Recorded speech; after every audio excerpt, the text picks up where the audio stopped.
Bonjour à toutes et à tous, bienvenue au webinaire de recherche opérationnelle. Pour votre information, ce webinaire est enregistré et sera diffusé. Aujourd'hui, nous traiterons des différents aspects méthodologiques du projet Radar. Alors, pour rappel, le projet Radar est un projet de recherche opérationnelle né d'un constat de terrain qui vise à étudier le rôle des acteurs associatifs dans le dépistage du VIH chez l'enfant dans les centres de santé publics au Togo et en Côte d'Ivoire. Donc, ce projet est en cours de réalisation avec les associations Espoir Vie Togo, ACS, Action communautaire pour la santé, et en collaboration avec le Centre SAS pour la partie Côte d'Ivoire. Donc aujourd'hui, j'ai l'honneur d'accueillir le docteur Arnold Sadio, qui est médecin épidémiologiste au Centre de recherche CARESP au Togo et chef de projet de Radar. On accueille aussi Joël Djaha, qui est chargé de recherche qualitative au programme PAXI en Côte d'Ivoire et aussi doctorant en sociologie. Et enfin, le docteur Honora Agbessi, qui est médecin économiste de la santé au centre de recherche INSERM à Toulouse. Les interventions seront suivies d'un temps de questions que vous pourrez écrire uniquement dans la section chat au fur et à mesure des présentations. Donc, nous allons rapidement commencer. Je vous remercie de votre participation à ce webinaire et je vais laisser maintenant la parole au docteur Arnold Sadio, qui est chef de projet de Radar. Alors, je disais bonjour Thibault, bonjour tout le monde et merci de vous être connecté. Thibault, tu me dis quand on peut commencer. Ok, tu vas pouvoir commencer. Je dois vous parler ce matin ou bien cet après-midi des enquêtes quantitatives dans le cadre de la recherche opérationnelle. Voilà. Donc, en introduction, Thibault, diapositive. Alors, il faut rappeler que la recherche opérationnelle, c'est une discipline qui utilise des méthodes scientifiques pour aider à prendre des décisions optimales. C'est-à-dire que ça va consister principalement à identifier les interventions qui fonctionnent et à identifier clairement les moyens de les mettre en œuvre de façon optimale, c'est-à-dire sans surdépense des ressources ou bien sans surexploitation des ressources disponibles. Et donc, ça va demander à mettre en œuvre souvent des interventions et puis à évaluer le processus de mise en œuvre ou bien évaluer l'intervention en elle-même sur le plan de l'efficacité, de l'efficience et de la pertinence. Diapositive. Pour aller plus loin, il est important quand même de rappeler les principaux critères d'évaluation des interventions que nous connaissons. C'est des critères qui ont été énoncés et définis par Proctor et qui ont été modifiés dans certains cadres par Rivera. Donc, le premier critère qu'on évalue lorsqu'on implémente une intervention, c'est l'acceptabilité, c'est-à-dire globalement, ça va mesurer la perception, la satisfaction par rapport à l'intervention des différentes parties prenantes. Il peut s'agir des bénéficiaires, de la communauté ou bien des professionnels de santé qui mènent l'activité. Et le deuxième critère, c'est l'adoption, c'est-à-dire l'utilisation concrète de l'intervention par les bénéficiaires. Il y a ce qu'on a appelé l'appropriateness. C'est en quelque sorte analogue, aux questions d'acceptabilité. C'est plus la perception du point de vue de la pertinence de l'intervention. Il y a la question de coût. On va évaluer les coûts générés par l'intervention, les coûts liés à l'intervention, pour éventuellement vérifier si on n'a pas dépensé trop de ressources pour rien du tout, ou bien si les ressources dépensées valent éventuellement les résultats qu'on a obtenus. Il y a les critères de faisabilité, c'est-à-dire que c'est l'adaptabilité de l'intervention dans le milieu où il est mis en œuvre, en quelque sorte, avec les ressources disponibles. Il y a la question de la fidélité, où on va chercher à savoir si l'intervention est délivrée comme cela est prévu. C'est-à-dire qu'on a planifié une intervention au départ, il faudrait quand même vérifier si tout ce qu'on a planifié ou bien tout ce qu'on a énuméré se fait comme cela a été planifié. Nous avons les questions de pénétration, c'est-à-dire que, vous savez, une intervention ne s'inscrit pas dans un contexte complètement isolé. Elle vient pour intégrer quelque chose dans un contexte un peu plus global, pour intégrer d'autres activités qui se font. L'idée est de voir comment est-ce que l'intervention a pu intégrer les pratiques courantes des individus. Et il y a la question de la sustainability, c'est-à-dire de la pérennisation.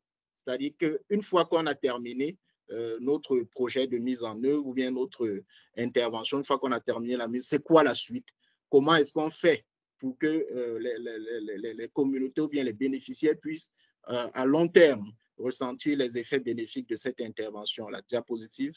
Et donc, pour chacun de ces critères, il y a des méthodes qui permettent de les mesurer. On vous dira par exemple que les questions d'acceptabilité sont beaucoup mieux cernées par les méthodes qualitatives. Donc, vous comprenez déjà qu'on va distinguer deux principaux groupes de méthodes, des méthodes quantitatives et des méthodes qualitatives. Donc, vous allez voir que l'acceptabilité va être beaucoup plus capturée par des méthodes qualitatives.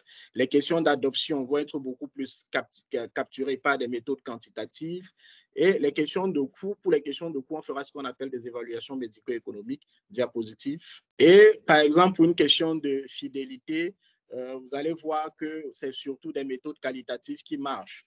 Donc, vous verrez généralement les critères les plus utilisés dans l'évaluation des interventions, c'est les critères d'acceptabilité et de faisabilité, les critères de pertinence, les critères de fidélité, ainsi de suite.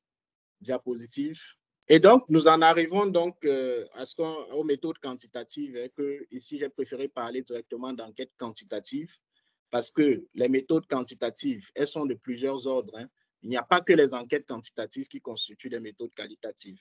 L'exploitation même des données quantitatives administratives, c'est-à-dire des données de programme, peut également intégrer ce cadre-là. Mais dans le cadre de cette expo, nous allons nous limiter principalement aux enquêtes quantitatives. Donc, en gros, une enquête quantitative est une méthode de recherche qui vise à quantifier, n'est-ce pas? Ça peut être des caractéristiques, ça peut être des phénomènes, des attitudes, des opinions, etc., au sein d'une population. Quantifier, c'est faire quoi? Quantifier, c'est mesurer de manière fiable comment les caractéristiques générales d'un groupe se repartissent en estimant des nombres ou des quantités. Diapositive. Alors, pour quantifier, qu'est-ce qu'on va faire? On va calculer des indicateurs.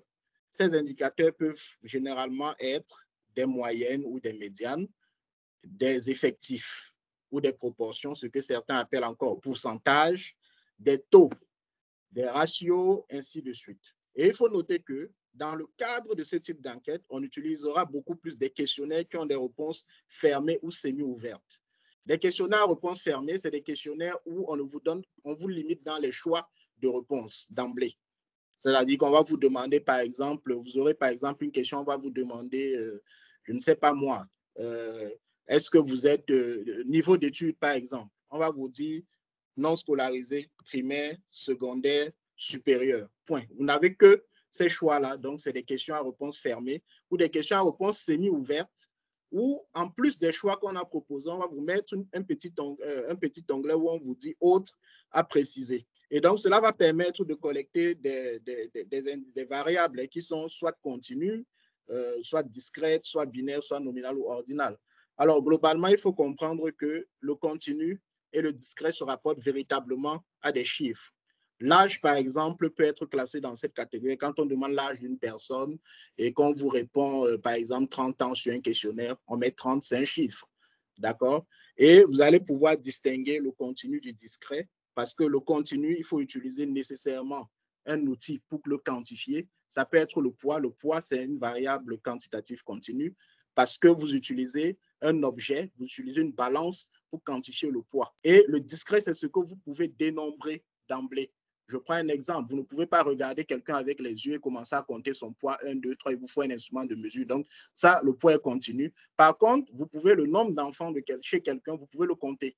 Vous pouvez dire un enfant, deux enfants, trois enfants, et donc vous êtes dans le cadre des variables quantitatives et discrètes. Les variables binaires, c'est des variables dont on n'a que deux possibilités de réponse. Je prends un exemple, malade, oui, non. Voilà, c'est-à-dire, est-ce que la personne est malade? Oui, non. Vous n'avez pas d'autre choix de réponse. Les variables nominales, par exemple, couleur des yeux, bleu, jaune, rouge, je ne sais pas moi. Voilà, c'est une variable nominale, c'est-à-dire qu'il n'y a pas d'ordre dans les modalités. Et puis, vous avez les variables ordinales où il y a quand même un certain ordre de grandeur, où l'une des catégories est supérieure à la catégorie qui la précède. Je reprends l'exemple du niveau d'études non scolarisé, primaire, secondaire, supérieur. Diapositive. Et donc, on va tomber d'emblée dans les designs d'études qui existent dans les méthodes quantitatives. Et je préfère toujours partir du point de vue de l'investigateur et de ce qu'il veut faire. Alors, généralement, on dit que si l'investigateur contrôle l'exposition, ou bien si l'investigateur est l'initiateur de l'intervention, nous sommes dans le cadre d'une recherche interventionnelle. Sinon, nous sommes dans le cadre d'une recherche observationnelle. Alors, si vous êtes dans le cadre d'une recherche observationnelle, vous avez deux choix. Ça peut être une recherche dans le but de décrire uniquement, ou bien ça peut être une recherche dans le but d'identifier des facteurs qui influencent un phénomène. Et si vous voulez juste décrire un phénomène, vous pouvez voir des schémas d'études qu'on appelle les séries de cas, les études transversales ou les études de cohortes descriptives. Et si vous êtes dans le cadre d'identifier les facteurs qui influencent un phénomène, vous êtes dans le cas des études de cas témoins, cohortes exposées, non exposées, ou bien les études transversales analytiques. Toujours est-il que pour les études descriptives, la principale question que vous aurez, malheureusement, je n'ai pas le curseur pour vous permettre de suivre, mais j'espère que vous suivez. Pour les études descriptives, la principale question que vous allez vous poser, c'est quelle est l'ampleur de X phénomène? C'est-à-dire que ça peut être quelle est la prévalence de, quelle est l'incidence de. On veut mesurer l'ampleur d'un phénomène quelconque, ou bien ça peut être comment se présente Y situation dans Z population. Donc, vous comprenez que X, Y, c'est des inconnus. Hein. Comment se présente Y situation dans Z population. Là, vous voulez juste décrire. Si vous êtes dans le cadre des études analytiques, la question va être quels sont les facteurs associés à X phénomène? Quels sont les facteurs associés, par exemple, aux échecs thérapeutiques? Quels sont les facteurs associés à la prise de poids sous ARV? Quels sont les facteurs, ainsi de suite. Dans ce cas, quand vous entendez quels sont les facteurs associés, vous êtes d'emblée dans le cadre des études analytiques et vous faites soit des cas témoins, soit des cohortes exposées, soit des transversales analytiques. On pourra y revenir dans la session de questions-réponses. Maintenant, nous revenons dans le cadre des études interventionnelles. Dans ces études, nous avons également deux sous-familles. On peut avoir des études expérimentales pures, c'est-à-dire avec randomisation individuelle. C'est souvent le cas des essais cliniques où la question est de savoir si X traitement ou X procédure est efficace sur Y état ou bien maladie. Donc, on veut savoir si un médicament est efficace pour soigner telle maladie. C'est généralement dans ce cadre-là qu'on va utiliser ce type de schéma d'études. On peut avoir également les schémas quasi-expérimentaux où on ne peut pas randomiser les gens individuellement. Et là, ça va être des études avant, après ou bien ici, ailleurs.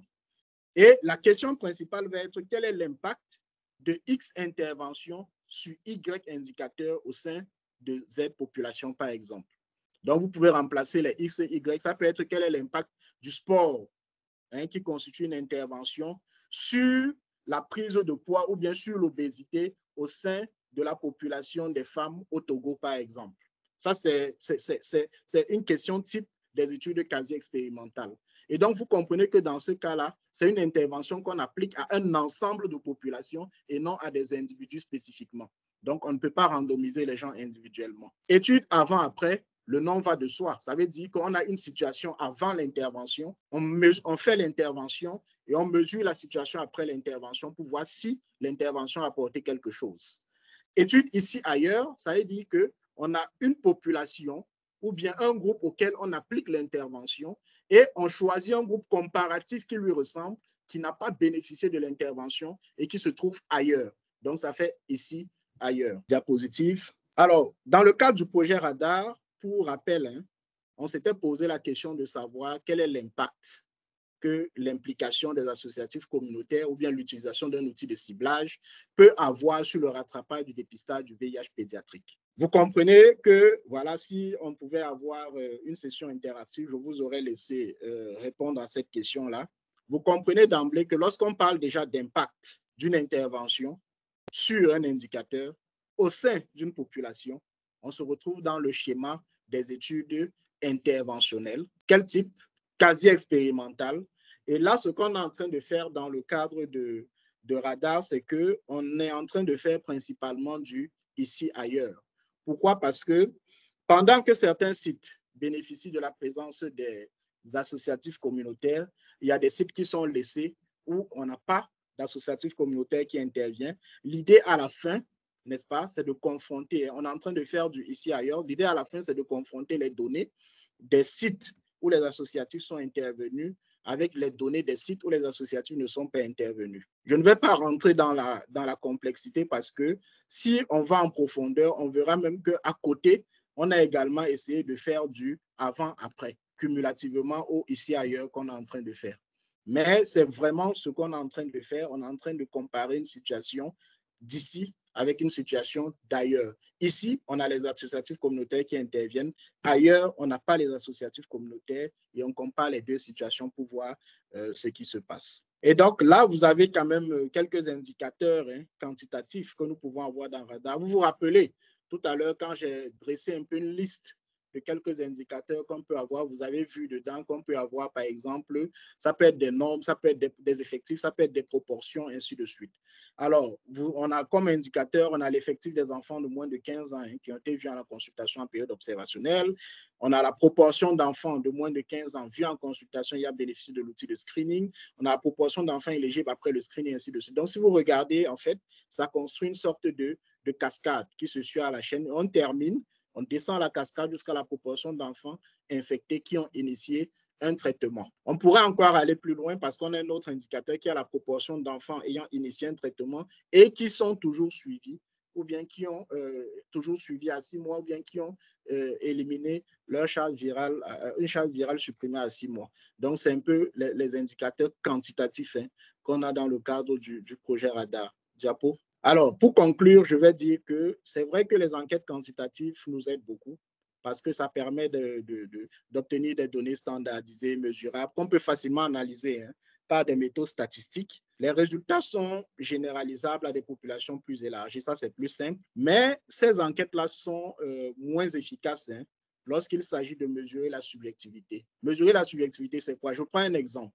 Si je vous demande, par exemple, si vous avez consommé dans un restaurant et que je vous demande est-ce que vous êtes satisfait de votre passage dans ce restaurant-là et que je ne vous laisse que 2 choix, vous devez me répondre par oui ou par non. Certains me diront oui, d'autres me diront non. Mais si je vais voir ceux qui ont dit non, si je les interrogeais autrement que par une méthode quantitative, si je les interrogeais par une approche qualitative, et ils me diraient, ceux qui ont répondu non pourraient me dire, ah, nous n'avons pas aimé le plat principal, mais l'entrée était parfaite, le dessert, nous avons adoré. Vous voyez que là, j'ai des informations supplémentaires qu'une méthode quantitative avec une réponse oui-non ne me permettrait pas d'avoir. Donc, c'est là la grosse limite un peu des méthodes quantitatives. C'est pour ça qu'aujourd'hui, la tendance est à la conduite des enquêtes mixtes, quantitatives et qualitatives. J'en ai terminé. Thibault, merci. Je vais te rendre la parole. Merci beaucoup Arnold pour cette présentation sur les enquêtes quantitatives et merci d'avoir introduit la prochaine session sur les enquêtes qualitatives qui va être présentée par Joël Jaha, qui est chargé de recherche qualitative au centre, au programme PAXI à Abidjan. Joël, je te laisse la parole.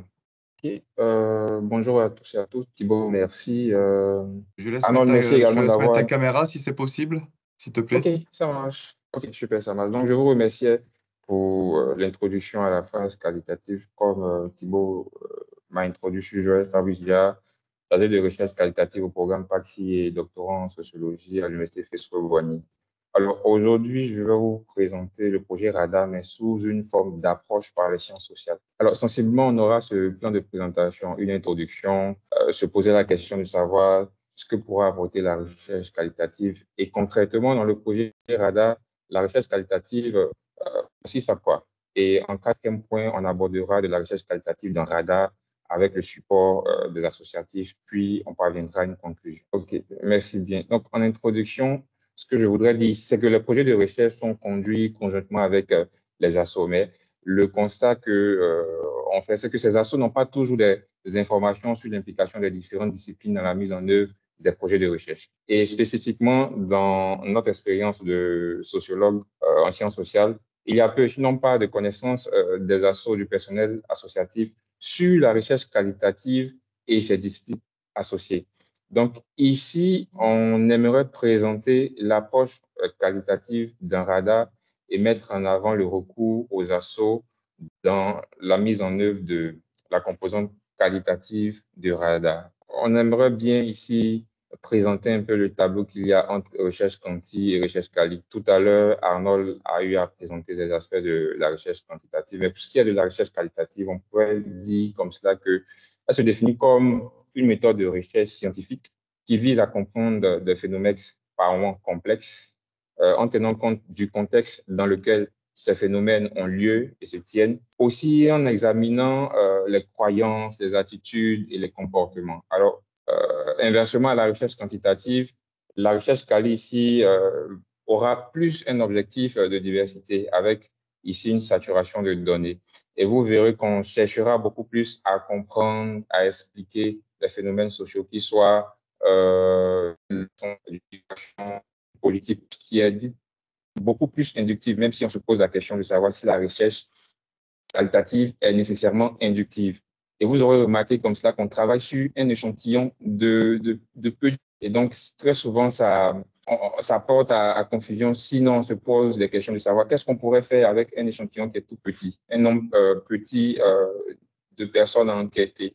Alors, on a des outils de collecte de données qui sont différents de la recherche quantitative, tels que des guides d'entretien, des grilles d'observation et des méthodes aussi de conduite d'entretien directifs, semi-directifs ou des entretiens également dits libres. On ne se base pas, je vais le dire ainsi, essentiellement sur l'observation et l'entretien, mais on part au-delà de ces deux aspects, notamment avec de la documentation. Je vous prends le cas, par exemple, de Elidio Macamo qui s'est servi des comptes rendus d'enquête lorsqu'il y a eu la tuerie en Afrique du Sud, à Maïkari, et il a permis de faire une compréhension plus poussée et plus fine de ce qui s'est réellement passé en Afrique du Sud. Et il est parvenu à des conclusions qui sont différentes de ce que d'autres personnes avaient mis en avant. Donc, on se base sur des sources écrites, on se base également sur des sources audiovisuelles, on se base aussi sur un nouveau support qui pourrait surprendre certaines personnes. Ce sont les médias sociaux, dans les réseaux sociaux numériques, que ce soit Facebook, YouTube, Twitter et tout cela. Mais ce que j'aimerais dire pour clore cette partie, c'est que les approches quantitatives et qualitatives sont complémentaires. On voit de plus en plus de projets émerger sans la recherche qualitative ou sans la recherche quantitative, et ce serait véritablement un piège. Alors, il faut conduire une recherche en alliant les deux types d'approches qui sont mises en avant ici, à savoir la recherche quantitative et la recherche qualitative. OK. Donc, la recherche qualitative, pourquoi faire? Ici, dans Radar, ce qu'on aimerait faire d'un point de vue qualitatif, c'est d'évaluer le processus de mise en œuvre de la stratégie interventionnelle et non interventionnelle également par les communautés dans les trois types de populations qu'on étudie, à savoir les parents, les enfants qui sont vus en consultation, le personnel de santé et les assos. Alors, en quelque sorte, il s'agit aussi de procéder à une étude de faisabilité et d'acceptabilité de l'intervention selon les types de population, mais également d'arriver à recenser les freins et les leviers qu'on a pu identifier lors de nos entretiens afin de pouvoir les surpasser selon les différents sites sur lesquels le projet est mis en œuvre. Alors, dans Radar, il y a deux phases, la phase interventionnelle et la phase non interventionnelle. Pour ce qui est de l'approche qualitative dans la phase non interventionnelle, elle consiste essentiellement à faire une étude de faisabilité, donc par une description sur l'existence en termes de stratégie de dépistage du VIH chez nos cibles, les enfants de 0 à 15 ans dans les centres de santé. Donc, il s'est agi de décrire le circuit de ces enfants-là et les pratiques de dépistage à la fois du personnel de santé et des assos, mais également d'analyser les perceptions du personnel de santé et des assos sur Radar. Pour rappel, cette première phase n'avait pas ciblé les parents des enfants qui étaient vus en consultation naturellement parce que le projet n'est pas mis en œuvre durant cette période. Et lorsque Radar est mis en œuvre, ce qu'on qualifie de phase interventionnelle, on fera ici ce qu'on appelle une étude d'acceptabilité pour savoir comment est-ce que le projet dans son déroulé est perçu, comment est-ce qu'il est ajusté et comment est-ce qu'il fonctionne. Alors, il s'agit essentiellement de documenter cette acceptabilité-là de la stratégie auprès de notre cible. Ça, c'est ce qu'on pourrait qualifier d'objectif général. Sinon, spécifiquement, il est question ici de décrire l'approche des communautés en termes de stratégie de dépistage du VIH chez la cible, d'analyser également les perceptions du personnel de santé et les bénéficiaires et d'apprécier l'avis des décideurs dans une perspective de mise à échelle. On fera ici un petit commentaire sur les trois objectifs spécifiques. Concernant les décideurs, ici, leur opinion et leurs avis sur la mise en œuvre de radar nous permettra de savoir s'il sera question d'ajuster et si on doit mettre en œuvre radar en routine, comment est-ce qu'on pourrait le mettre, je dis concrètement, avec ou sans la porte d'entrée qu'on a identifié ici, les assos. Si on le fait avec les assos, comment est-ce qu'on le fera? Est-ce qu'il sera intégré à des programmes? Est-ce qu'ils travailleront conjointement? Est-ce que les assos seront intégrés peut-être dans des centres de santé, mais mis à part, pas nécessairement dans les salles de consultation? Un peu ce qu'ils pensent de cette phase de mise en routine. Concernant le personnel de santé, il faut savoir qu'on apporte ici une stratégie qui en soi est nouvelle parce qu'elle se base sur un questionnaire à 6 items qui permet au mieux de cibler les enfants qui viennent en consultation. Alors, on cherche à savoir ici, est-ce que ces personnes qui ont un outil qui leur semble, sinon qui est nouveau en main, qu'est-ce qu'ils en pensent? Est-ce que cet outil-là permet de mieux cibler? Est-ce qu'il il représente pas pour eux une charge de plus de travail? Est-ce que dans la mise en œuvre, ce sont toujours les personnels de santé qui se chargent d'administrer le questionnaire ou pas? Alors, c'est tout ce qu'on cherche à scruter, à comprendre et à savoir pour que, une fois que le projet sera mis en routine, on pourrait au mieux l'adapter. Alors, en termes de description d'approche des communautaires sur les stratégies de dépistage, ce qu'on cherche auprès des communautés, c'est selon les différents sites de mise en œuvre du projet RADA, les différences qu'il y a. Selon ces différences, quelles sont celles qui nous semblent, plus pertinentes, celles qui ont porté des résultats, on pourra le dire ainsi, plus pertinents. Nous ne sommes peut-être pas à l'heure du partage des résultats, mais pour la phase interventionnelle, le premier volet qui a déjà été mis en œuvre, il y a des réponses qui sont assez encourageantes concernant la présence de ces communautés dans les centres de santé où RADA est impliqué. Alors, comme on l'a dit, le projet est mis en œuvre en Côte d'Ivoire et Togo. Ce sont deux équipes qui travaillent sur ces aspects dans différents pays, mais qui se concèdent, on va le dire, conjointement afin de pouvoir mettre au mieux ces deux phases dans ces deux pays. Thibaut, comme je le disais à l'introduction, il y a plusieurs outils de collecte de données, mais dans RADA, essentiellement, ça sera l'observation. Et qu'est-ce qu'on cherchera ici à observer? On cherchera à observer la proposition du dépistage aux parents des enfants de la part des communautés. On cherchera aussi à observer le circuit des enfants au sein des différents centres de santé. On cherchera également à observer comment est-ce que le personnel de santé administre le questionnaire auprès des parents des enfants venus en consultation. On cherchera également aussi à observer les formes de collaboration qui se mettent en place entre le personnel de santé, s'il y en a bien sûr, entre le personnel de santé et les assos. On fera également des entretiens auprès du personnel de santé, des familles, des communautés, mais aussi des décideurs. Alors, j'aimerais faire une précision ici. Il faut savoir qu'en recherche qualitative, les outils et les méthodes de collecte de données sont fonction des approches méthodologiques dans lesquelles ces études se développent. Pour ce qui est de radar, elles ressemblent plus à une recherche qualitative de base. On pourra avoir par ailleurs une ethnographie, une phénoménologie, une étude de cas ou une forme de grounded theory. Donc, juste cette précision pour ces personnes qui ont un niveau un peu avancé en recherche qualitative pour nous suivre. Et très souvent, on se demande comment est-ce qu'on analyse en recherche qualitative, parce qu'on aura qualifié par moment les approches qualitatives de ce que je pourrais qualifier de prophétisme méthodologique, c'est-à-dire qui ne présentent pas les méthodes d'analyse de données et qui annoncent des résultats. Alors, on essaie de synthétiser pour vous présenter une forme d'analyse de données ici qui nous semble quand même achevée, sinon très crédible, c'est celle de Yin, qui débute par la compilation des données. En termes d'entretien, qu'est-ce qu'on a eu une fois qu'on termine la retranscription et qu'on rédige nos rapports d'observation, on les met ensemble, on les dissocie selon la nature des différentes données qu'on a obtenues. On va les réassembler selon les convergences, les divergences et tout ce qu'on pense quand même différent qui pourrait être neutre. Et une fois qu'on a fini de classer ces différents aspects, on procédera à l'interprétation des résultats et on tirera des conclusions qui seront, comme je vais le dire tout à l'heure, soutenues à la fois par les assos. OK.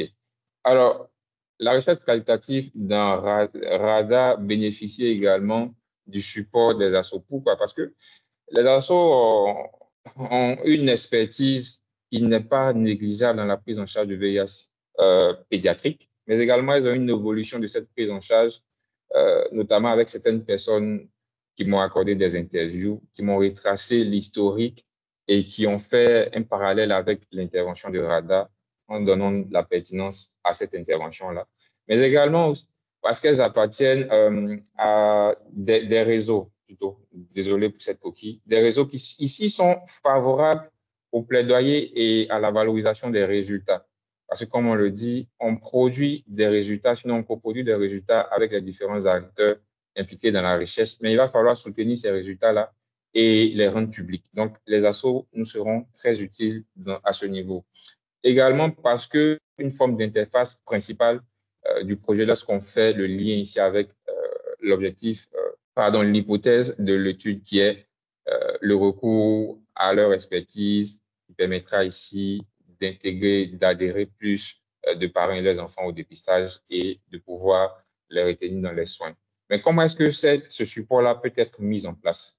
Par une implication durant le développement et la mise en œuvre du projet de recherche, que ce soit depuis l'écriture. C'est vrai que je n'avais pas été présent à l'écriture du projet, mais Anne Beckling, qui l'a débuté avec toute l'équipe, m'a fait comprendre qu'ils ont été associés dès le départ, que ce soit dans la rédaction du protocole ou du choix du sujet de recherche, et également dans la collecte de données, parce que pour un sociologue qui n'a pas cette maîtrise du terrain, le recours ici se présente l'asso se présente ici comme le recours idéal pour entrer en contact avec le personnel de santé et les parents de malades, mais également dans la phase d'analyse, parce qu'il y a ce qu'on appelle la validation des données. Cela se fera avec les assos également et ils nous permettront d'apporter leur égard et leur expertise lors de la rédaction d'abstracts ou d'articles ou toute forme de notes de politique qui abondent dans le sens de la valorisation des résultats du radar. Alors, pour conclure, ce que je veux dire ici, c'est que les assos sont dotés de savoir et de compétences qui sont vraiment nécessaires pour la recherche dans le champ des interventions communautaires. Et de toute évidence, ils sont incontournables pour la stratégie de rattrapage du dépistage pédiatrique. Cependant, je pense qu'il faut encore renforcer leurs compétences en recherche opérationnelle et leur apporter un plus pour ce qui est de la recherche qualitative. Alors, pour aller plus loin, il y a quelques documents que je mets à disposition, mais j'aimerais plus insister sur un document qui m'est cher. C'est celui de Nadine Larivière et Corbière. C'est un peu, pour ceux qui veulent s'intéresser aussi à la recherche qualitative, une forme d'encyclopédie, voilà, avec les différentes méthodes qui sont appliquées pour ce qui est de la recherche qualitative, quantitative, mais également mixte. Je vous invite aussi à faire des tours sur le site Internet de l'Association pour la recherche qualitative qui met à disposition de formidables articles de méthodologie pour plus de compréhension du monde qualitatif. Alors, ce document est mis aussi à disposition. Je verrai plus tard avec Thibaut ici d'Action. Et je vous remercie. Oui, tu peux passer. Je vous remercie pour votre attention. Je remercie les communautés, les assos, ceux avec qui on a travaillé, le personnel de santé, l'équipe de recherche et tous ceux qui s'investissent dans la recherche qualitative au Togo et en Côte d'Ivoire. Merci. Merci beaucoup, Joël, pour cette présentation qui était très claire. Je vous rappelle que vous pouvez noter vos questions dans le chat au fur et à mesure des présentations. On prendra un temps pour y répondre à la fin de la présentation de Dr Honor Agbessi, qui va maintenant vous parler des études médico-économiques avec l'exemple du projet Radar. Honora, je te laisse la parole. Cette présentation concernant l'évaluation médico-économique va s'articuler autour de 3 points. Dans un premier temps, on essaiera de comprendre ce que c'est que l'économie de la santé parce que c'est une discipline relativement nouvelle par rapport aux autres disciplines et il y a pas mal d'ambiguïté dans le débat public. On verra ensuite l'évaluation médico-économique des interventions du projet R, quel est son objectif. Et on terminera par le rôle des acteurs associatifs dans l'évaluation médico-économique des interventions du projet Radar. diapo. Donc, il faut dire que, qu'est-ce que c'est que l'économie de la santé? Pour comprendre, diapo, pour comprendre ce que c'est que l'économie de la santé, il faut partir de définition des sciences économiques. Les sciences économiques viennent du mot oikonomia qui veut dire l'art de gérer sa maison. Dans le débat public, on entend souvent dire que l'économie, c'est la science qui s'occupe de l'allocation optimale des ressources rares dans le but de satisfaire le bien-être de la population. Cette définition est exacte, mais il serait bien de voir une définition plus académique. Et de point de vue académique, on définit souvent l'économie comme l'étude de la manière dont les individus et la société utilisent des ressources productives rares qui ont des utilisations alternatives pour produire des biens et des services, les distribuer et les consommer au sein de la société. Donc là, nous avons la notion de rareté des ressources. Nous allons voir une dernière définition sur la diapo suivante, qui est celle de Paul Samuelson, qui définit l'économie comme étant la manière dont les individus et la société finissent par choisir d'utiliser des ressources rares qui pourraient avoir d'autres usages. Cette définition, elle me permet de pouvoir bien expliquer ce que c'est que l'économie en présentant la perspective économique. Nous voyons dans cette définition les trois éléments fondamentaux des sciences économiques. La première chose, c'est la rareté des ressources. C'est le point fondamental de la perspective économique. Les besoins, les demandes ou ce qu'il y a à faire sont toujours plus grands que les ressources qui sont disponibles pour les satisfaire. Il faut donc opérer un choix. Et c'est à ça que sert la discipline de l'économie. C'est pour ça qu'on dit que l'économie est une science de choix, une science d'aide à la décision. Mais avant de faire le choix, les sciences économiques regardent très bien toutes les utilisations alternatives possibles avant donc de faire ce choix. Ceci renvoie à la notion de coût d'opportunité que je n'aimerais pas présenter ici, mais il faut savoir que la question fondamentale que se posent les économistes est de savoir si les bénéfices de ce qui est choisi sont plus importants que ce qui n'a pas été choisi pour utiliser les ressources pour produire des biens et les consommer ou pas. Donc, la diapo. Une fois que nous avons vu la définition de l'économie, nous allons voir celle de la santé, qui est une notion qui est plus ou moins difficile à cerner et qui est très importante à comprendre pour la définition de l'économie de la santé. Il faut dire qu'au tout début, Descartes définissait la santé en disant « lorsqu'on la possède, on n'y pense plus ». Et plus tard, Ulrich définit la santé en disant que c'est la vie dans le silence des organes. Ces deux définitions ont une notion de oui ou non, être malade ou ne pas être malade. Et ça ne permet pas souvent de faire de la prédiction, de la prévention. Donc, ces définitions ont été très vite abandonnées.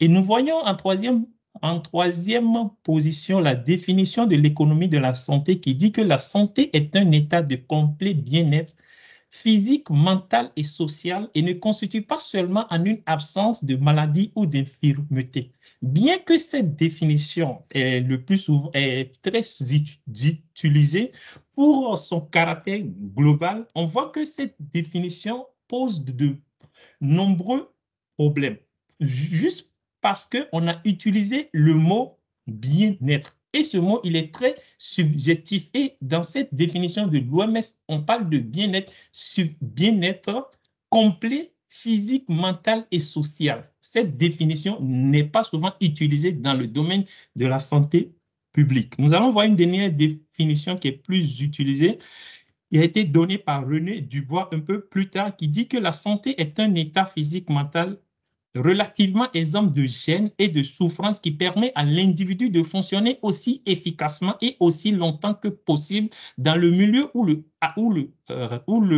choix ou le hasard l'ont placé. Nous voyons bien que dans cette définition, nous avons le caractère relatif de la santé qui permet d'adapter la notion de santé aux maladies chroniques. Nous sommes bien sûr ici dans le cadre de l'infection au VIH. Et ici, on considère la santé comme une ressource qui permet de pouvoir travailler et faire évoluer l'économie d'un pays. Nous allons à présent voir la définition de l'économie de la santé. On définit l'économie de la santé comme l'application au domaine médical et socio-sanitaire des concepts et des méthodes de l'économie. Elle évalue le coût de la santé et de son importance sur l'économie générale, sur le budget de la nation et des ménages, sur la gestion des entreprises et sur la politique sociale. Elle analyse l'offre et la demande, le marché de soins et des biens et des services médicaux, le fonctionnement et le financement de la santé. Cette définition de l'économie de la santé est celle que j'aimerais que vous puissiez retenir parce qu'elle regroupe très bien l'ensemble des principaux domaines d'activité de l'économie de la santé. Et quand on parle des principaux domaines de l'économie de la santé, il y a les études des principes de l'économie qui s'occupent de l'offre et de la demande de soins et de l'équilibre qu'il faudrait chercher à avoir pour ne pas aller dans le sens du gaspillage des ressources. Il y a la deuxième catégorie d'activité qui est l'évaluation médico-économique ou encore appelée l'évaluation des technologies de santé. La troisième principale activité des économistes de la santé est l'évaluation des systèmes de santé qui contient le volet du financement de la santé. Et donc, par cette définition, j'ai voulu vous faire comprendre que l'évaluation médico-économique est différente de l'économie de la santé. On dira donc que c'est un domaine d'activité des économistes de la santé. Ici, ce qui nous concerne, donc, c'est l'évaluation médico-économique. La diapo. Donc, dans le projet R, comme vous le savez, il y a des interventions qui sont mises en œuvre. Et pourquoi il faudrait évaluer ces interventions avant de passer à l'échelle nationale? Parce qu'on a une augmentation des dépenses de santé dans tous les pays. C'est vrai que c'est plus marqué dans les pays de l'OCDE, mais c'est un peu partout.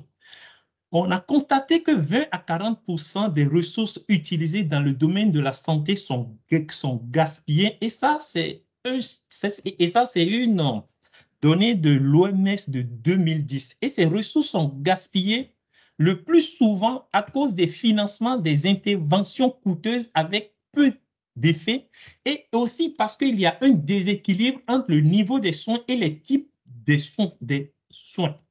Il faudrait évaluer également parce qu'il y a une nécessité d'approche systémique. Donc, diapo. Ici, dans l'évaluation médico-économique des interventions du projet RADAR, donc ce que nous faisons dans ce projet, c'est que nous mettons en œuvre des interventions afin d'améliorer le dépistage des enfants de moins de 15 ans qui vivent avec le VIH et qui n'ont pas été identifiés. Donc, nous sommes en train de proposer des interventions qui vont nécessiter de l'argent, du financement.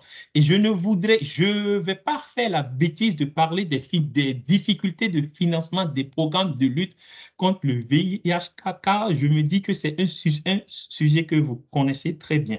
Mais dans ce domaine, il faut dire qu'il y a de nombreux programmes de dépistage pédiatrique du VIH. Donc, il faudrait normalement pouvoir choisir un programme.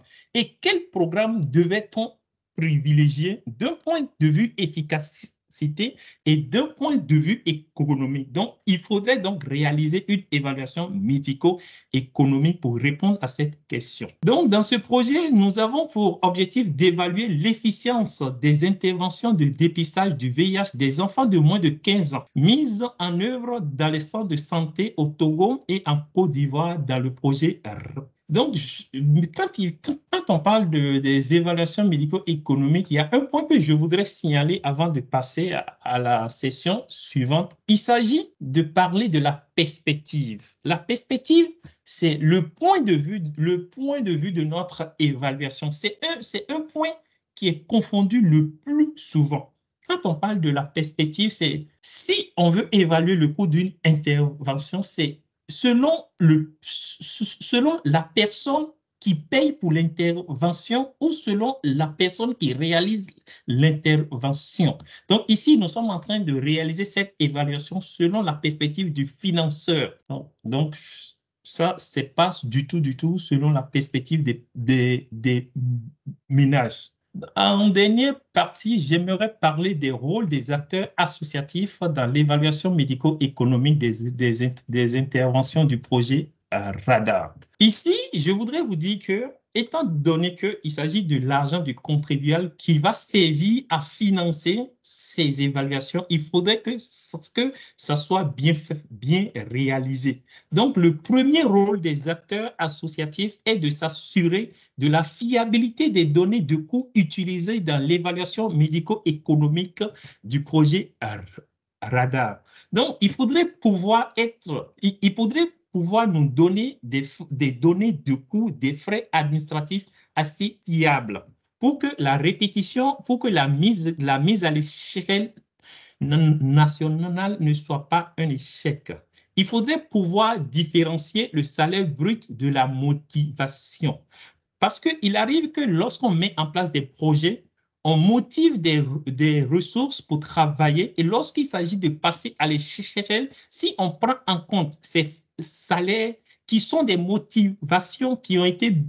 Donc, on ne pourra pas réussir plus tard la mise à l'échelle de cette évaluation. Donc, il faudrait bien faire la différence entre ces données-là. Le second rôle des acteurs associatifs devrait être de veiller à la collecte exhaustive des moyens financiers nécessaires à la mise en œuvre de chacune des interventions du projet. Et j'aimerais, dans ce cas, attirer votre attention sur un point qui est souvent oublié, c'est le salaire des bénévoles. Dans les évaluations économiques en santé, il y a parfois des bénévoles dont on ne comptabilise pas les salaires. Donc, s'il y a de ces genres de cas, c'est à vous de notifier aux investigateurs pour qu'ils puissent pouvoir quantifier le salaire de ces gens-là. Il s'agit de s'engager réellement dans les discussions visant à définir la politique de dépistage de VIH chez les enfants de moins de 15 ans à adopter dans chacun des pays. Je le dis parce que vous êtes les premiers qui sont sur le terrain et des gens qui connaissent bien le terrain. Il y a des politiques qui sont mises en œuvre et qui débouchent le plus souvent sur des externalités. Et on en voit de tout genre. Donc, dans les débats politiques, avant de mettre en place ces interventions, c'est à vous d'attirer l'attention des décideurs politiques et des chercheurs sur ces points-là, avant que les politiques de santé ne soient mises en œuvre. Donc, je voudrais m'arrêter là sur ces trois points et j'espère qu'on aura des questions. Merci beaucoup. Merci beaucoup, Nora. C'était très clair. Donc, vous avez pu voir les trois volets du projet Radar, la partie quantitative, qualitative et l'évaluation médico-économique. Maintenant, je vous propose de passer au temps de questions-réponses. Donc, n'hésitez pas à le noter dans le chat. Alors, nous avons une première question. La question porte sur l'évaluation médico-économique. Donc, je suppose que c'est à destination du docteur Agbessi. Une question qui relève, qui note que le salaire est bénévole. N'est-ce pas contradictoire ou s'agit-il de valoriser le travail des bénévoles? Nora, je te laisse répondre. Ok, je suis tout à fait d'accord avec le fait que associer ces deux mots, c'est un peu contradictoire. Donc, il s'agit plutôt de valoriser le temps de travail des bénévoles qui ont contribué à la mise en œuvre des interventions. Alors, je vais me permettre de rebondir sur la question, c'est sur quelle base en fait est relevé le coût, en tout cas le travail du bénévole? Est-ce sur son salaire qu'il a habituellement dans son travail quotidien ou est-ce un équivalent qui est donné en coût? Pour quantifier le salaire des bénévoles, on se base le plus souvent sur le niveau d'éducation du bénévole. Paul, si on arrive à avoir le salaire selon son profil lorsqu'il est lorsqu'il a un engagement contractuel, donc on peut pouvoir utiliser cet engagement contractuel pour pouvoir estimer en fonction du temps de travail du bénévole. Dans d'autres cas, si on n'a vraiment pas de données sur le salaire de base du niveau du contractuel, on se base le plus souvent sur le SMIC ou sur d'autres données qui se rapportent de plus près du profil. Tout dépend du contexte. Merci Honora, la réponse était très claire. Nous avons une autre question qui porte sur le logiciel utilisé par Radar pour la partie qualitative. Alors, il y a une seconde question du même ordre. Est-ce que vous pouvez, Monsieur Félix, de compléter, savoir si c'est bien pour la partie qualitative que vous posez votre question sur le logiciel utilisé aussi, s'il vous plaît. Joël, je te laisse répondre à la question sur Oui, le logiciel utilisé oui, pour la partie qualitative. d'accord. Idéalement, le logiciel Merci, Raïm, pour la question. Idéalement, le logiciel qui pourrait être utilisé, c'est NVivo, mais pour des contraintes, on le dirait ainsi, budgétaires, il ne sera pas utilisé. Et les pistes vont plutôt vers des doses. Et pour ce qui est de la question de la taille de l'échantillon, ce qu'il faut dire, c'est que dans les recherches qualitatives, la taille n'est pas prédéfinie d'avance. C'est selon le principe de saturation qu'on applique afin d'obtenir une taille en fin d'étude. Mais pour des contraintes à la fois logistiques et tout, nous avons décidé en phase interventionnelle de nous entretenir avec 3 infirmiers par site, 3 personnels de santé, pardon, les 3 assos des différents centres, des différentes associations qui sont impliquées dans Radar. Et pour la phase interventionnelle, c'est toujours ces mêmes personnes, mais cette fois-ci, on ajoute les parents de malades qui sont vus en consultation. Donc, 3 parents de malades idéalement.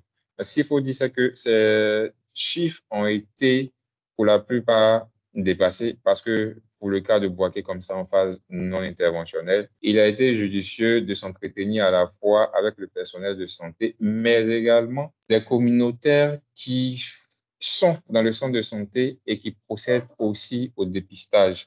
Donc, on a cherché auprès de cette population à savoir quelles sont les stratégies qui sont mises en avant Radar, comment est-ce qu'ils pensent aussi le dépistage pédiatrique, à partir de quels signes d'alerte ils proposaient ce dépistage aux parents. Donc, c'est ce que je peux dire à Raïm. Est-ce que tu peux nous donner la taille de l'échantillon qui a été enquêté? La taille de l'échantillon en phase non interventionnelle en Côte d'Ivoire était de 12, en phase pareil comment on appelle, au Togo, et en phase interventionnelle, nous n'avons pas encore achevé, mais nous sommes pour l'heure à 12 entretiens pour 2 sites en Côte d'Ivoire et 12 entretiens pour 2 sites également au Togo. Donc, au total, 24 entretiens, donc 24 personnes. Merci Joël. Il y a une question qui porte sur la collaboration, notamment comment travaillez-vous en collaboration ensemble et quel est le lien entre ces 3 volets au cours de la recherche? Je propose à Arnold de répondre. Oui, Thibault. Bon, globalement, le lien, il est établi, il est clair, hein. C'est-à-dire qu'on est en train de mettre en place une intervention, comme je l'ai présenté, comme je l'ai souligné dans ma présentation. Autour de cette intervention qu'on met en place, il y a un certain nombre d'évaluations à faire. Il y a des critères qu'on regarde pour savoir globalement si ce qu'on est en train de faire est pertinent, si c'est utile et si on n'est pas en train de dépenser trop d'argent pour finalement rien du tout. Donc, c'est dans ce cadre-là qu'on fait appel. Déjà, il y a le Quanti qui est là, qui va permettre de recueillir des données sur les indicateurs, hein, puisqu'on veut voir si l'implication des communautaires permet quand même d'améliorer certains indicateurs de dépistage du VIH. Donc, ces indicateurs qui sont principalement des indicateurs quantitatifs. Donc, on fait appel aux méthodes quantitatives pour le capturer. Mais à côté, vous avez vu dans les critères d'évaluation des interventions qu'il y a des questions d'acceptabilité, des questions de faisabilité qui relèvent beaucoup plus des perceptions que les gens ont par rapport au projet. Donc, le Quanti seul ne peut pas faire ça. C'est-à-dire qu'il faut véritablement amener l'aspect qualitatif à côté pour évaluer cela. Et derrière, vous avez vu également que dans les processus d'évaluation des interventions, on a les questions de coûts qui sont prises en compte et c'est là où la recherche médico-économique intervient. Globalement, donc, tous ces trois-là, on travaille tous ensemble pour finalement prouver que, enfin, pour essayer de démontrer que l'intervention, ça marche, ça apporte quelque chose et que ça vaut la peine sur le plan financier d'aller vers l'avant. Donc, chacun a son rôle véritablement défini, mais l'objectif global est le même pour tout le monde. Mais chacun a son rôle. On n'empiète pas, on est très complémentaires. Donc, c'est ce qu'on a essayé de faire ressortir dans nos différentes communications. Je ne sais pas si j'ai répondu à sa question ou si... Pour moi, oui. J'espère que la réponse a été claire pour la personne qui a posé la question. Je voudrais aller un petit peu plus loin avec parler du coût-efficacité. Honora, s'il te plaît. Je voulais, pour aller un petit peu plus loin sur la réponse d'Arnold, je voudrais que tu parles un petit peu de la notion de coût-efficacité Ok. et comment on l'évalue. Pour réaliser l'évaluation coût-efficacité, il faut d'abord savoir qu'il faut d'abord déterminer le coût. Dès qu'on détermine le coût de chaque intervention, il faut donc déterminer ensuite un critère de résultat. Le critère de résultat peut être n'importe quel critère utilisé par les épidémiologistes. Ici, le critère de résultat de l'évaluation coût de l'intervention que nous avons ici, c'est le nombre de dépistages qu'il faut réaliser pour trouver un cas positif. Pour réaliser l'évaluation médico-économique, nous allons donc faire le coût de l'intervention que nous sommes en train d'étudier, moins le coût de l'absence de l'intervention, le tout divisé par le critère de résultat de l'intervention, moins le critère de résultat de l'absence de l'intervention. Le chiffre que nous allons avoir, on appelle ce chiffre le ratio différentiel coût-résultat.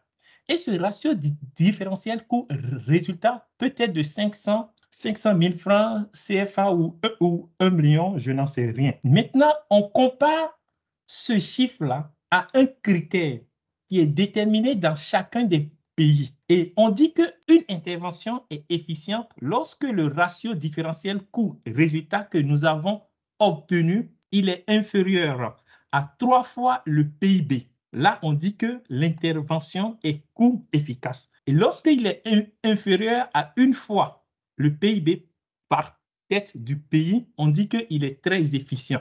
Mais ces seuils sont en train d'être étudiés de plus en plus par pays. Donc, c'est ainsi qu'on réalise une évaluation coût-efficacité. Merci Honora, ça a permis de vraiment concrétiser un petit peu le travail qui est fait, le lien qui est fait entre la partie quantitative et médico-économique et évidemment la partie qualitative qui est évaluée de façon plus sensible en permettant de donner la parole aux associations et à tous les membres, à tous les participants en fait du projet, d'avoir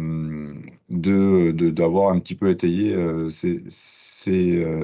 d'avoir leur retour. Alors Arnold, je vois que tu lèves la main, je te laisse la parole. Merci Thibault. Effectivement, tu as raison d'aller plus en profondeur et de rappeler derrière que le CALI, après le médico-éco, parce que le décideur finalement, sur quoi il se base pour dire ça, je le prends, je l'achète. Il veut que la population dont il a la charge ou la responsabilité soit satisfaite. Donc, c'est principalement les bénéficiaires. Et il ne veut pas dépenser trop d'argent ou bien trop de ressources pour le faire. Donc, au final, c'est vrai qu'il y a le critère d'efficacité pure qui va être basé sur le quanti où on va dire effectivement ça a permis de rattraper tel nombre d'enfants, tel ceci.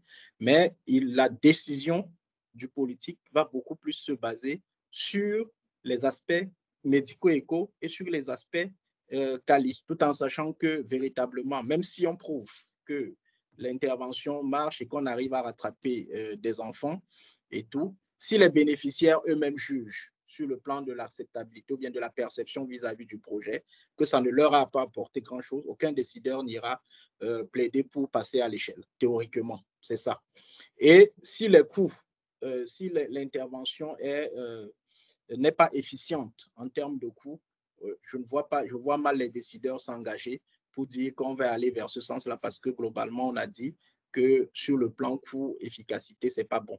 Donc, globalement, c'est vraiment le CALI et c'est vraiment le médico-éco qui vont véritablement appuyer la décision politique, même s'il y a les résultats quantités en background qui ne concernent véritablement que l'efficacité.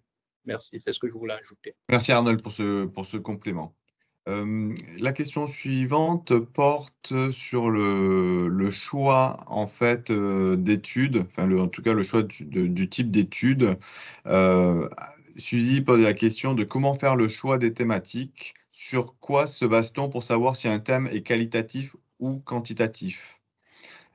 Arnold, je vais te redonner la parole et je vais revenir sur une de tes diapositives que tu avais présentée, si tu veux répondre à la question. Merci beaucoup Thibaut. Donc, sur quoi se base-t-on pour savoir s'il faut aller sur une étude quantitative ou une étude qualitative? Ça dépend de la question de recherche qui est posée. Globalement, sachez que tout ce qui a tendance à mesurer la subjectivité est beaucoup mieux capturé par les enquêtes qualitatives. Quand je dis mesurer la subjectivité, c'est quoi? Tout ce qui est de la vie, tout ce qui est de la perception, c'est-à-dire tout ce qui est perçu par un individu. C'est-à-dire que les choses qu'on ne peut pas quantifier.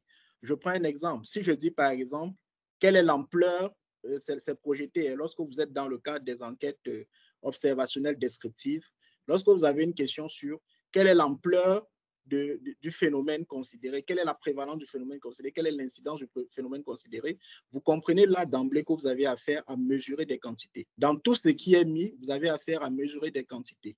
Tout à l'heure, on a mis quels sont les facteurs associés à X phénomène également pour les études analytiques, mais d'emblée, nous, on comprend que ces facteurs associés là, c'est des données quanti, parce que c'est des mesures d'association qu'on prend pour déterminer cela. Donc, c'est la question qui va véritablement vous orienter. Mais lorsqu'on vous demande, si la question c'est quelle est la perception de X population par rapport à tel phénomène, perception, vous comprenez que ça fait appel à quelque chose de beaucoup plus subjectif. C'est quelque chose que le quanti seul ne peut pas véritablement permettre de mesurer. Donc déjà, sur la question qui est posée, vous comprenez que la manière d'y répondre va différer.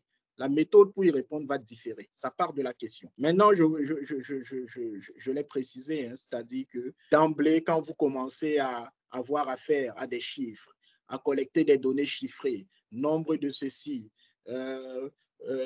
caractéristiques de ça, couleur de ça, classées par catégorie bien précise, vous êtes en train de faire du quanti. Maintenant, lorsque vous êtes en face de quelqu'un, et ça Joël le dira mieux que moi, et que vous voulez savoir son vécu, sa perception, ou bien que vous voulez étudier un phénomène de manière beaucoup plus approfondie, cerner ce qui n'est pas dit ou ce qui n'est pas évidemment perceptible, parce qu'il y a aussi de ça. Le quanti s'appuie beaucoup sur ce qui est objectif, c'est-à-dire que ce qu'on peut voir, constater, mesurer, quantifier. Alors que le quali s'appuie beaucoup, le quali permet de capturer ce qui n'est pas d'emblée objectif, ce qu'on ne peut pas d'emblée voir, et il faut aller en profondeur pour capturer.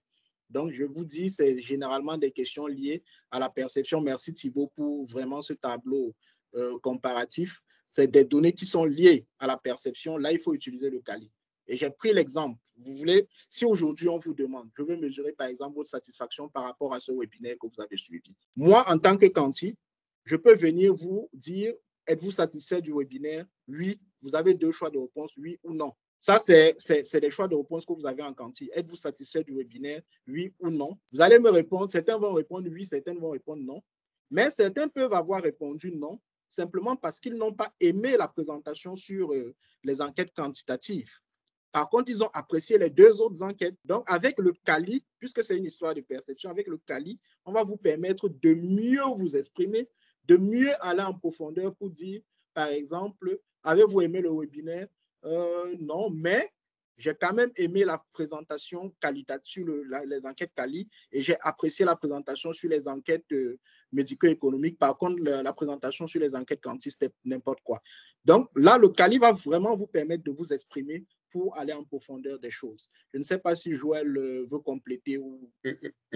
Ok, merci beaucoup Arnold. On le verra aussi dans RADA. Et c'est vrai qu'on n'est pas une rencontre scientifique du comité scientifique, mais on a fait le constat comme ça qu'à RADA, en 2 semaines d'intervention, il y avait plus de dépistage pédiatrique à notre, je me rappelle, ça fait 36 semaines non interventionnelles. Donc, c'est ce que les résultats quanti vont nous présenter en termes de chiffres, de dépistage qu'il y a.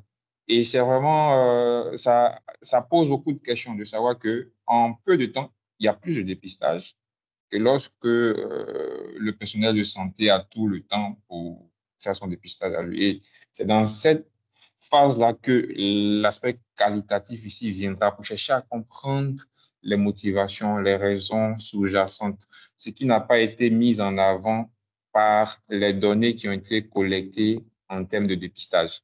Et donc, je vous donne juste un exemple. C'est que le personnel de santé, par exemple, n'a pas encore intégré le dépistage pédiatrique à ses pratiques.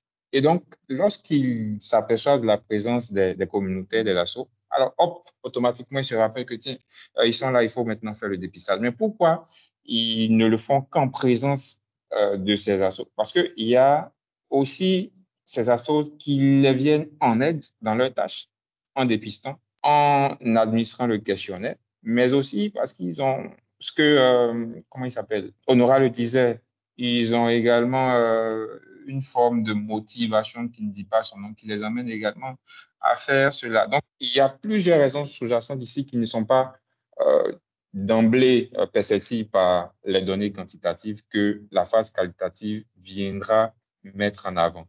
Et comme je le disais, et c'est juste mentionné sur ces slides-là, ce sont des approches qui sont complémentaires. L'une sans l'autre est insuffisante pour ma part.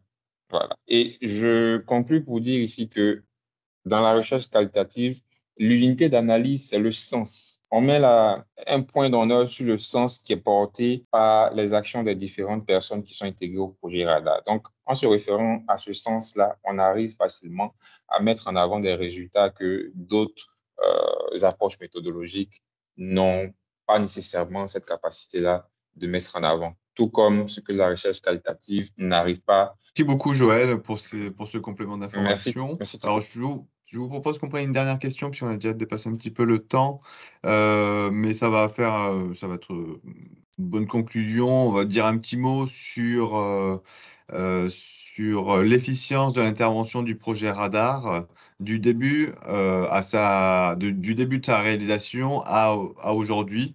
Donc, est-ce qu'on peut donner un petit peu le ressenti de ce qui se passe dans ce projet sur l'efficacité en fait de l'intervention? Je ne sais pas si qui veut répondre, Arnold ou. D'accord, je réponds Alors, rapidement. avant que peut-être que les autres ne répondent, je vais peut-être faire un disclaimer.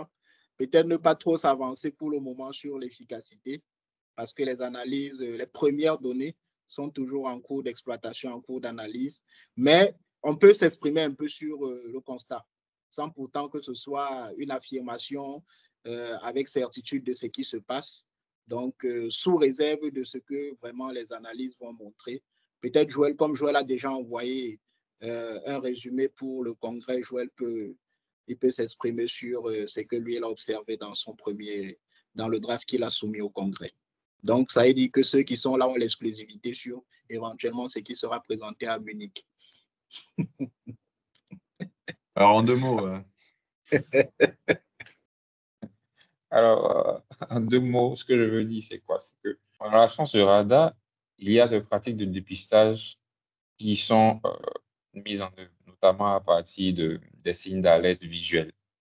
Mais radar ici vient avec une innovation qui est appréciée à la fois par le personnel de santé, par la communauté, mais surtout par les parents.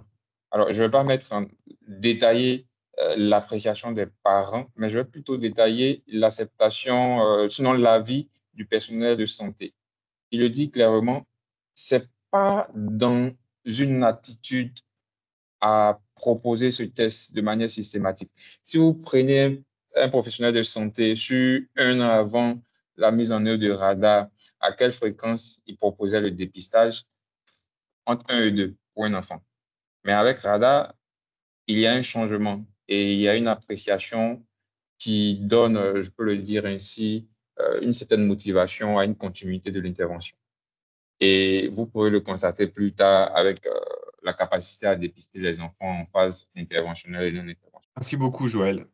Je vous propose qu'on finisse sur ces derniers mots, voilà, qui donnent un petit peu voilà, un début d'un résultat sur même si c'est pas vraiment un résultat, mais sur le projet Radar. Je vous remercie à tous pour votre participation et vous serez informés du prochain webinaire lorsqu'il sera créé. Merci à tous, merci aux intervenants pour la clarté de leur présentation et je vous souhaite une bonne fin de journée. Merci Thibaut Merci à tous et à toutes. Au revoir. au revoir à tous. Au revoir à tous.